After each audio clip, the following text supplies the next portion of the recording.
Welcome to the Fear and Greed Business News Afternoon Report for Friday the 26th of July 2024. I'm Sean Aylmer.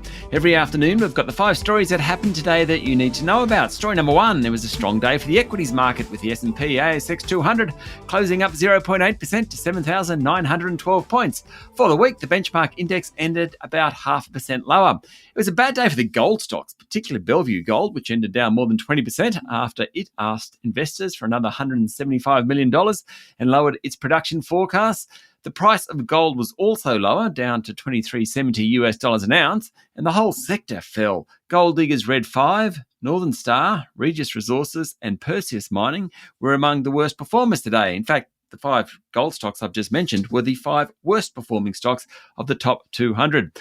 Away from gold, some of the miners were among the best performers. Rio jumped more than 3%. BHP was up more than 2%. That followed something of a rebound in iron ore prices. Macquarie Group was another strong performer after yesterday's third quarter earnings announcement. The laggards today included Woolies and ANZ. Telstra also underperformed. Story number 2, Nine Entertainment boss Mike Sneesby is not happy about staff in the publishing division going on strike over pay, saying he is profoundly disappointed that journalists have voted to walk off the job for 5 days in the middle of the company's Paris Olympics coverage.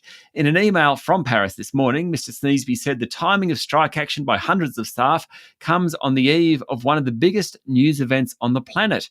Nine will spend at least $120 million on the Olympics, including the broadcasting deal and production costs. The mastheads affected by the strike include the Sydney Morning Herald, The Age, the Australian Financial Review, Brisbane Times and WA Today. It also includes those reporters sent to Paris to cover the Olympics. Story number 3, former New South Wales Premier Gladys Berejiklian has lost a bid to overturn a corruption finding against her denied by the New South Wales Court of Appeal.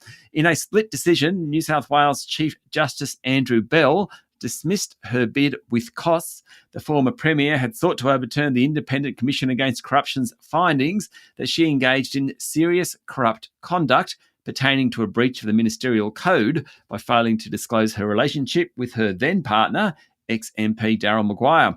The ICAC's finding against Ms Berejiklian involved the approval of 2 multi-million-dollar grants in Mr Maguire's former Wagga electorate and her failure to disclose that they were in a relationship.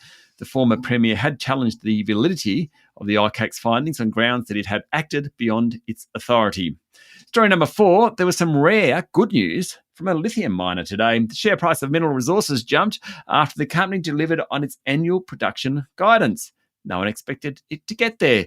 Last month, MinRes said it will shut down its Yilgarn hub in Western Australia, impacting nearly 1,000 jobs. The share price has slumped nearly 15% since then. That is, of course, until today's bounce. Investment analysts said the production update showed slightly lower debt than expected, a decent cash balance, and an average price of lithium that was better than its peers. And story number 5, the US economy grew faster than expected during the June quarter, notwithstanding interest rates remain high. Gross domestic product rose at a 2.8% annualised rate during the 3 months, doubling the pace of growth from the previous quarter. Unlike Australia, where households continue to tighten their belts, in the US, personal spending jumped by 2.3%. A measure of inflation rose 2.9%, lower than the previous quarter, but still above estimates, according to the Bureau of Economic Analysis. While the result was higher than expected, the economy is still cooling, experts said, boding well for those hoping that the Federal Reserve will start cutting rates in September.